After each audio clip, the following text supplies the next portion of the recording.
Hello folks, how are you doing? My name is Jorge Quiñones and I am trying to start this channel called Mesoamerica. Today I would like to speak to you about the Maya culture and Maya mysticism. It is very difficult for us to be able to pinpoint evidence as the development or the regressions of Maya mysticism or Maya thought, of Maya literature, particularly because we have very little evidence, archaeological evidence, and very little literary evidence about the Maya. But we do have a little bit of it in stelas, murals, and a little bit of what we have little of codices that have survived throughout the years. And so I would like to clarify some things.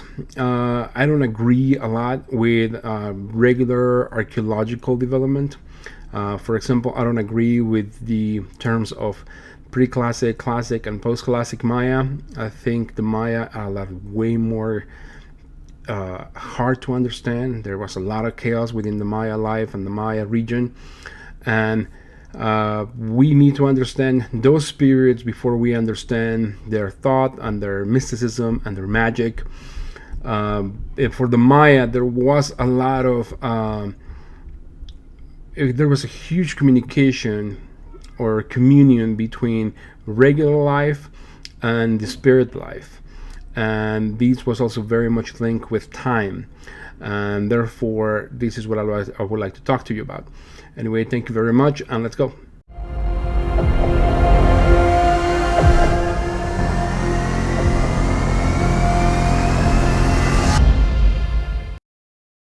Okay, so let's try to understand something from the get-go. Magic, mysticism, and literary sources for the Maya was directly linked to the places where they were from and to the time where they were from.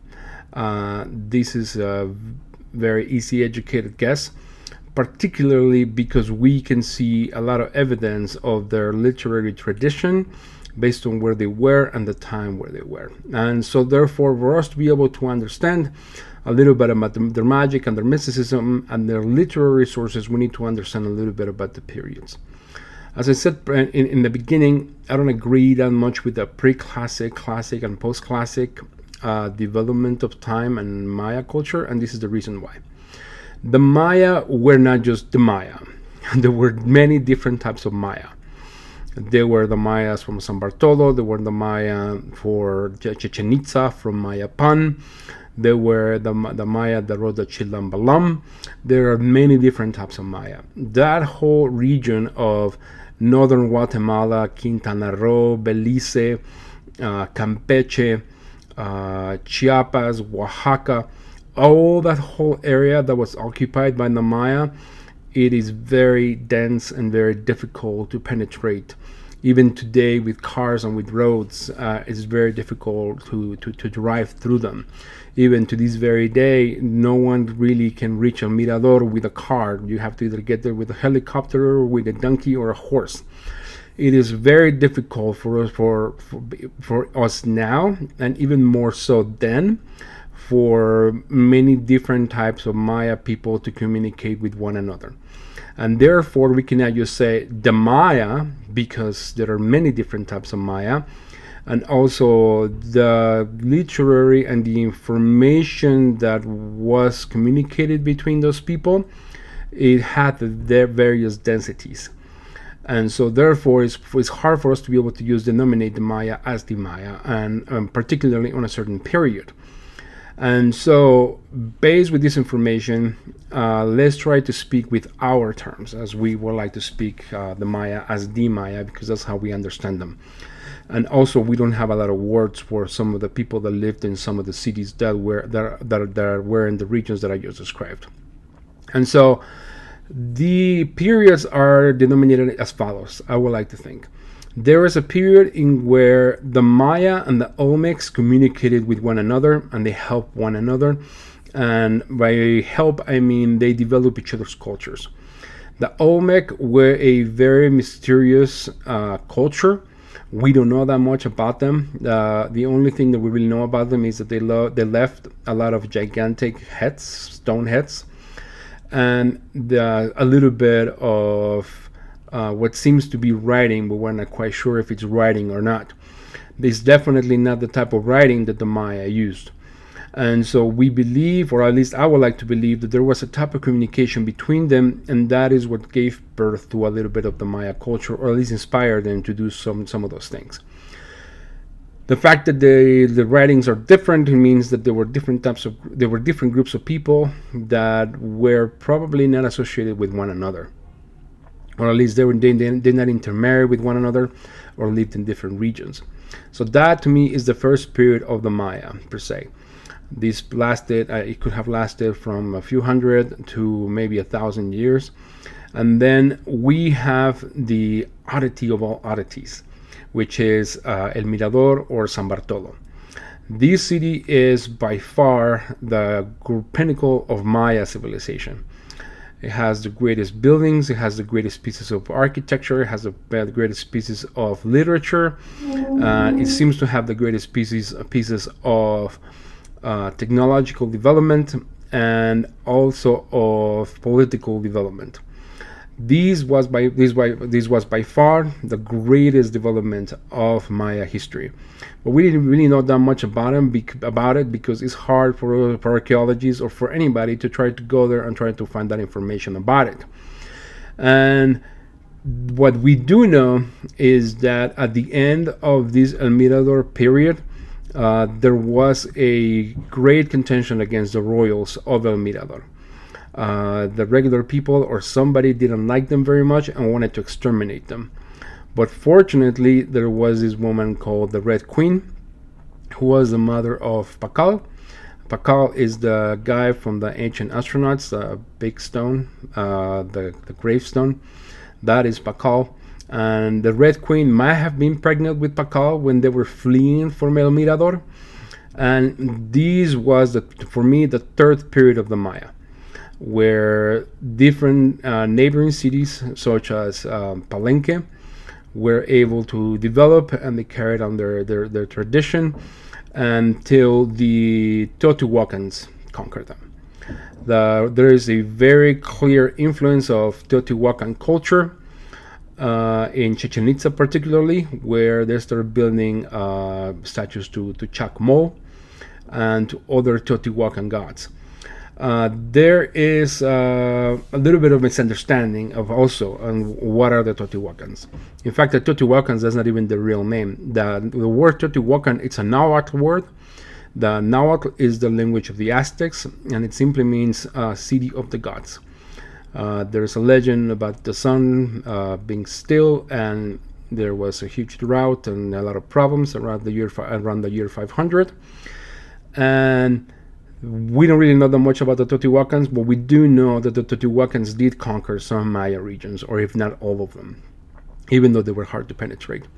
So to me, this is the Teotihuacan Maya region. In fact, the word Chichen Itza may be a Teotihuacan or a word that has its origins from that Teotihuacan conquest. Chichen is a word for Chichimeca, or which basically means kind of like barbarian or foreigner. And Itza, it is a tribe of the Maya, which are the Itzaes. And so these, to me, it is another period of the Maya. And then the final period came when the Spanish slowly started to trickle in and conquer the cities, rob them, kill the people. A lot of people mostly died from infections. And this was the last period of the Maya. And then now we have today, which they don't really call themselves Mayan, they just call themselves Mexicans. Now, going back to the literature and the mysticism, there is a huge development of tradition from those periods. Most of the traditions that we have today and most of the evidence that we have today are from the period between the Teotihuacan and the Maya period. The previous periods are most likely lost to time, unless we can find some books, some codices. It is hard for us to be able to piece all that stuff together. There are some of the murals in Palenque that give us some of the evidence as to what was the magical rituals for that time, but they seem to influence those previous periods, influence a lot of the modern periods. The Maya did not think like we think, or like Western people think. They had a very different perspective of looking at life. They had a very different perspective of looking at eating, at drinking, at killing, at conquering. Even the passage of time was very significant for them, and therefore there's a lot to cover. For example, let's start with a mural that is or at least it was in Palenque. I think now the original one is in the British Museum. In this particular mural, there is a royal that it's piercing its tongue, and from the blood that is drawn from the tongue, they put it into a piece of paper and they burn the paper. And with a certain type of magical incantation, they're able to summon an ancestor. Now, the word ancestor also can mean familiar, and this is the word that we use today for Native Americans and even for modern witchcraft today. This word familiar, it is used as a form of kind of like a pet. The familiars for the Maya were kind of like pets, even though they might have been ancestors, and this is why they're like pets. The spirit was asked a certain type of favor. Usually this denoted that a certain type of information that the people that were living in that particular village were not privy to it, and they were able to ask for that piece of information, or they were able to ask for a particular blessing, and as a result they paid back with blood, even with their own blood or enemy's blood or animal blood, and so, or skull, and so on and so forth. This is a tradition that is not exclusive to the Maya. These sacrifice to versus information or protection is obviously in the Bible. It is obviously in Druid religions. It is obvious there in some Roman religions, in some African religions. These what seems to be if there is a universal religion, this is it. It is the fact that there were some sacrifices done to a particular god to ask for a particular favor or a particular piece of information. And this ritual was quite forbidden by the Spanish. In fact, there's some friars that they were tolerant of some Maya beliefs, but once they started sacrificing people or sacrificing animals to their gods for pieces of information, this became a big no-no, and they just put down their boots and they started burning the records. They started burning the witches, as they call them. They started burning people. The Inquisition started to become heavily involved in the Americas because of this particular tradition. But this tradition, even though it was banned, it still has its way into our particular culture to this very day. For example, the Day of the Dead.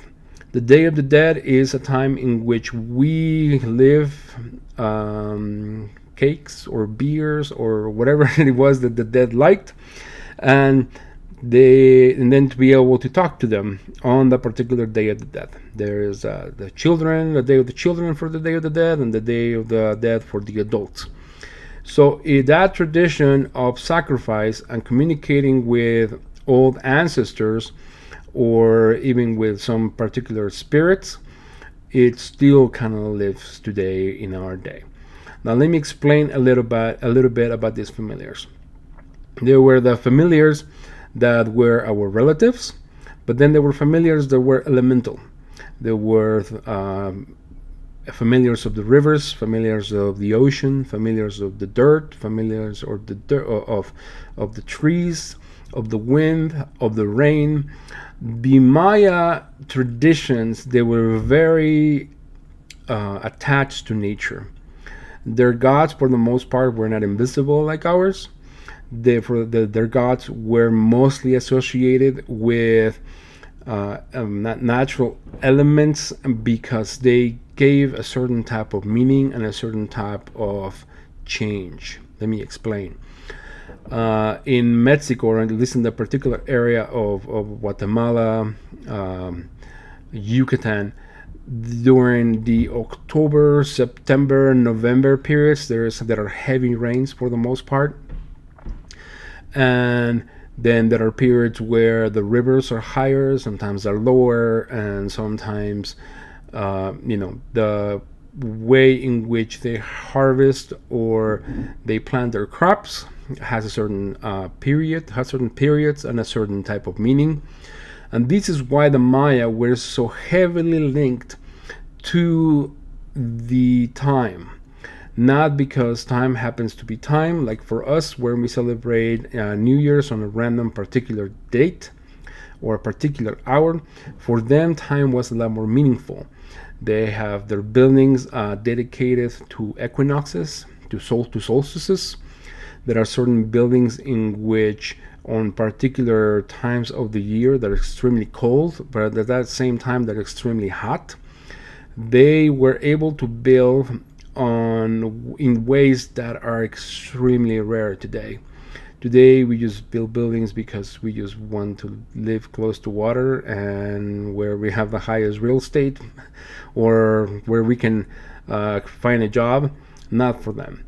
For them, the way in which they built cities, it was, according to the news a few years ago, it was because of the orientation of stars. And of course, there had to be some water sources. Most of the large pyramids in Merida, they're built on top of rivers or conduits of water. This is because the parts of the ritual were to inundate certain parts of the exterior of the pyramid to celebrate some particular rituals. And this was done in an effort to have a direct connection with the natural gods. This was part of the tradition, and as such, the everyday life and every second, as Alvarado, one of the conquistadors, put it, every single action, every single day, every single hour is dedicated to a particular deity for the Maya. Now, also, the Maya did not see eating as we see eating. For us, simply we eat to, I don't know, there are some sayings in which it says food is fuel. Not for them. For the Maya, every animal or every plant that they ate, it had a spirit. And when we ate that particular animal or that particular plant, we partook of part of their spirit. And even more so with alcoholic beverages, like Oakley, for example, which now in Mexico they call it pulque. This was a fermented drink. Now we have tequila and mezcal, but that was more for the northern parts. The Maya were more familiar with the Oakley, which is kind of like milk. It has kind of like the texture of milk, but kind of like with a residue on it. It lives in your mouth way longer than milk. And Oakley, it was also a drink that was attributed to a particular god. The plants and the animals were also attributed to a particular god, particularly when certain plants grew on certain seasons. So that particular season was attributed to a particular god, and so was certain animals. The animals, according to their nature, they were associated with a particular god. And so that is the beginning of the mystical experience of the Maya. There are relationships and there are some changes. But once the Teotihuacans conquered the Maya, a lot of that culture kind of started to permeate all over the region of Mexico.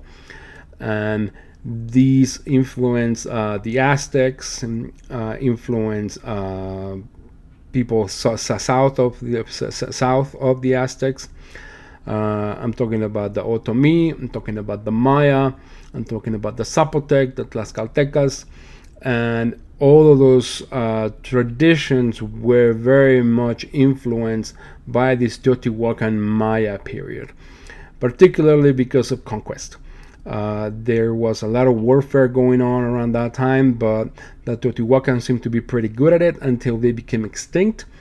And then there was a period of everyone is on their own. There were like tiny little tribes.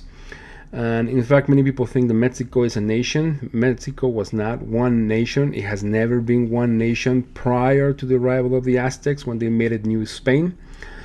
The Aztecs never conquered all of Mexico. The Maya or the Teotihuacan or the Toltecs, they never conquered the whole of Mexico. There was always dispute, there was always war, there was always separation. In fact, today, if you go to a small town and you ask for the same piece of food that you had the day before in another town, they will not even know what it is, like, very likely, unless it's some American or foreign thing like a hamburger. But if it's a native food, it is very difficult for you to find the same food over and over again, because everybody has their own different food. Everybody has their own accent. If you find people that are native to the region, they will speak a different language. And they look different. People from the south, the Maya, they tend to be shorter. The people from the north of Mexico, they tend to be quite large and tall. Some of them with colored eyes. And so Mexico is a vast region. And so this is the beginning episode for this channel. This is going to open up some space for us to be able to touch upon some of the topics that I just covered, like very little, but at least gave an introduction as to the meaning of Maya life and Maya tradition. Anyway, thank you very much for being here. I will try to continue making more of these episodes, and thank you very much and have a great one. Bye bye.